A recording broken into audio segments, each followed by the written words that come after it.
सबसे पहले तो मैं आपको धन्यवाद देना चाहता हूं कि आपने इस संकल्प पत्र समिति की अध्यक्षता का दायित्व मेरे ऊपर सौंपा और मुझे इस बात का हर्ष है, संतोष भी है कि मोदी जी के नेतृत्व में हमने देशवासियों से किया गया हर वादा पूरा किया है। चाहे 2014 का संकल्प पत्र हो या फिर 2019 का घोषणा पत्र हो, मोदी जी के नेतृत्व में हमने अपने हर संकल्प को पूरा किया है। जब मोदी जी के नेतृत्व में हम 2014 के लोकसभा चुनाव लड़ने जा रहे थे तो उस समय मैं पार्टी का राष्ट्रीय अध्यक्ष था।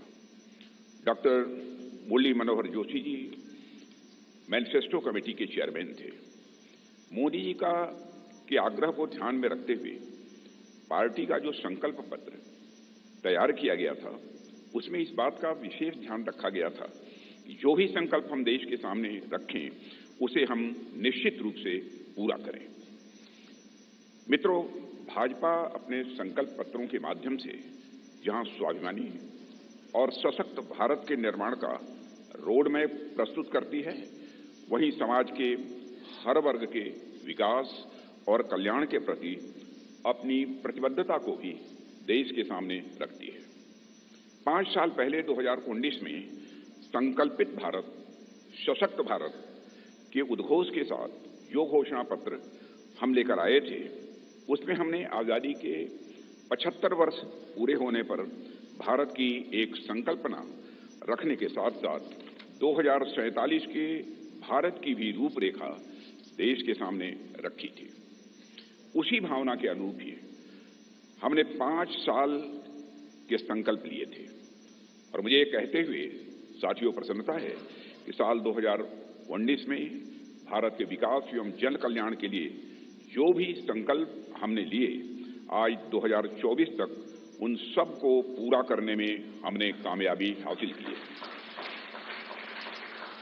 हम लोगों को इस बात का गौरव है कि भाजपा अपने संकल्प पत्र के प्रत्येक वादे को पूरा करती है। जो हम कहते हैं वो हम करते हैं। हमारे वर्ड्स, हमारे डीड्स, हमारे कृति और हमारे कथन में कभी कोई अंतर नहीं रहा है। यह बात आज केवल भाजपा के लोग ही नहीं बल्कि देश के नागरिक भी मानने लगे हैं। यही विश्वसनीयता हमारी सबसे बड़ी ताकत है। हमने जम्मू और कश्मीर से धारा 370 समाप्त करने की बात कही थी। आज धारा 370 समाप्त हो चुकी है। हमने महिलाओं के लिए विधायी संस्थाओं में 33% आरक्षण की बात की थी। प्रधानमंत्री मोदी जी की प्रेरणा से नए संसद भवन का उद्घाटन होते ही पहला कानून नारी शक्ति बंधन अधिनियम के रूप में देश के सामने आया। साथियों, हमारे संकल्प पत्र में अयोध्या में भगवान राम के भव्य मंदिर के निर्माण का मार्ग प्रशस्त करने की बात भी कही गई थी। आज अयोध्या में रामलला की नव विग्रह में प्राण प्रतिष्ठा हो चुकी है। हमने अपने संकल्प पत्र में आत्मनिर्भर भारत के निर्माण की दिशा में कदम आगे बढ़ाने की बात की थी। आज उस दिशा में देश तेजी से आगे बढ़ रहा है। साथियों, हमने इंक्लूसिव ग्रोथ, समावेशी विकास की बात की थी और गरीब कल्याण के प्रति अपनी प्रतिबद्धता भी व्यक्त की थी।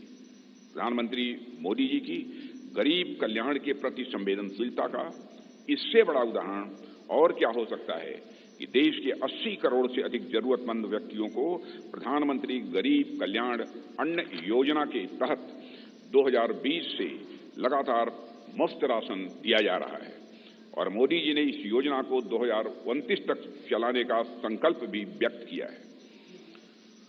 साथियों, प्रधानमंत्री मोदी जी के नेतृत्व में हमने पिछले 5 वर्षों में संकल्पित भारत, सशक्त भारत के संकल्प को पूरा करने पर सफलतापूर्वक काम किया है। अब हम भारत के 140 करोड़ नागरिकों के सामने अपना नया संकल्प पत्र प्रस्तुत करने जा रहे हैं। भारतीय जनता पार्टी के जिस संकल्प पत्र को आज हम जनता के सामने प्रस्तुत कर रहे हैं उसे तैयार करने में बड़ी एक्सटेंसिव और कम्प्रिहेंसिव एक्सरसाइज भी की गई है। संकल्प पत्र समिति के पास 3 माध्यमों से सुझाव आए। पहला, रथ के माध्यम से सुझाव हमारे पास आए। दूसरा, संस्थाओं और व्यक्तियों द्वारा पार्टी संगठन के माध्यम से सुझाव आए, हम तक पहुंचाए और बड़ी संख्या में ऑनलाइन इनपुट्स भी हम तक आए। 4 लाख सुझाव नमो ऐप के माध्यम से भी आए। करीब 10 लाख सुझाव वीडियो के माध्यम से आए। ऐसे करीब 15 लाख से अधिक सुझाव समिति के पास आए हैं, जिनकी स्क्रीनिंग करके हमने उनकी समरी तैयार की है। उनमें से मुख्य मुद्दे ढूंढे गए और उस पर चर्चा हुई कि इन मुद्दों पर हम क्या कर सकते हैं। इस बात पर भी विचार हुआ कि हम जो संकल्प लेंगे उनके फाइनेंशियल इम्प्लीकेशंस क्या होंगे। यह विषय केंद्र का है या राज्य सरकारों से जुड़ा है या समवर्ती सूची का है। इस विषय से जुड़ी कोई स्कीम चल रही है या नहीं और इसका हमारे मित्र देशों पर कोई असर तो नहीं पड़ेगा, यह भी सावधानी बरती गई है। सभी बातों पर बहुत ही गंभीरतापूर्वक विचार हुआ है। साथियों, हर विषय की 360 डिग्री एनालिसिस करने के बाद हमने विषयों को 24 ग्रुप्स में बांटा है, 24 ग्रुप्स में से बांटा है। इनमें से 10 सोशल ग्रुप्स बनाए गए, जिनमें गरीब, युवा, मध्यम वर्ग, नारी शक्ति, किसान, श्रम शक्ति, मछुआरे, एसएमईज, विश्वकर्मा, स्मॉल ट्रेडर, वंचित वर्ग, सीनियर सिटीजन एवं सबका साथ सबका विकास, जिसमें समाज के अन्य पिछड़े व कमजोर वर्ग शामिल हैं। इसी तरह जीवन और गवर्नेंस के जुड़े मुद्दे के 14 सेक्टर में बांटा गया है इन्हें। और इनमें पहला है विश्व बंधु, जिसमें भारत के अन्य देशों के साथ संबंध की बात की गई है। फिर है सुरक्षित भारत, जिसमें भारत की आंतरिक और बाह्य सुरक्षा का विषय है। तीसरा है समृद्ध भारत। चौथा है ग्लोबल मैन्युफैक्चरिंग हब। पांचवां वर्ल्ड क्लास इंफ्रास्ट्रक्चर। छठा ईज ऑफ लिविंग। सातवां विरासत का विकास। आठवां है गुड गवर्नेंस यानी सुशासन। नौवां है स्वस्थ भारत। 10वां गुणवत्तापूर्ण शिक्षा। 11वां है खेल का विकास। 12वां है सभी क्षेत्रों का संतुलित विकास करना।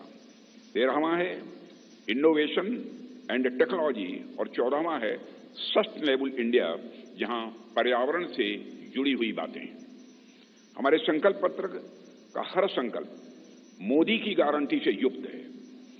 मित्रों, आज भारतीय राजनीति में मोदी की गारंटी 24 कैरेट सोने जितनी खरी मानी जाती है। इसलिए मुझे कहने में रंच मात्र भी संकोच नहीं है कि हमारा संकल्प पत्र भारत ही नहीं, दुनिया के राजनीतिक दलों के मैनिफेस्टो के लिए एक गोल्ड स्टैंडर्ड है।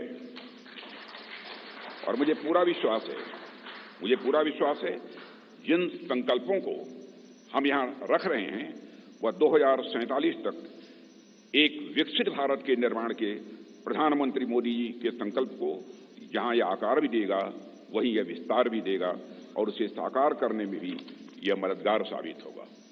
साथियों, मैं यह भी आपको की जानकारी में लाना चाहूंगा, इस संकल्प पत्र को तैयार करने में अपनी प्रतिदिन की अत्यधिक व्यस्तताओं के बावजूद हम सबके साथ देर रात तक बैठकर माननीय प्रधानमंत्री जी ने हम सभी का मार्गदर्शन किया है। उनके पास बैठने के बाद और उनके विचारों सुनने के बाद मैं स्वयं इस नतीजे पर पहुंचा, कैसा होगा हमारा विकसित भारत, जहां इस संबंध में उनके अंदर पूरी स्पष्टता है, वहीं पर आत्मविश्वास है कि यह हासिल होकर रहेगा। साथियों, इस इलेक्शन कमेटी की कन्वीनर श्रीमती निर्मला सीतारमण जी और जितने भी हमारे इलेक्शन कमेटी के सदस्य हैं, इलेक्शन मैनिफेस्टो कमेटी के, उन सभी के योगदान की मैं सराहना करता हूं। और अंत में मैं यह भी कहना चाहूंगा, साथ ही दिन रात सारे सुझावों को संकलित करना, अध्ययन करना और उसे संकल्प पत्र के रूप में तैयार करने में जो भूमिका हमारे रेल मंत्री श्री अश्विनी कुमार वैष्णव ने निभाई है, उसकी भी मैं विशेष रूप से सराहना करना चाहता हूं। इन्हीं शब्दों के साथ अपना निवेदन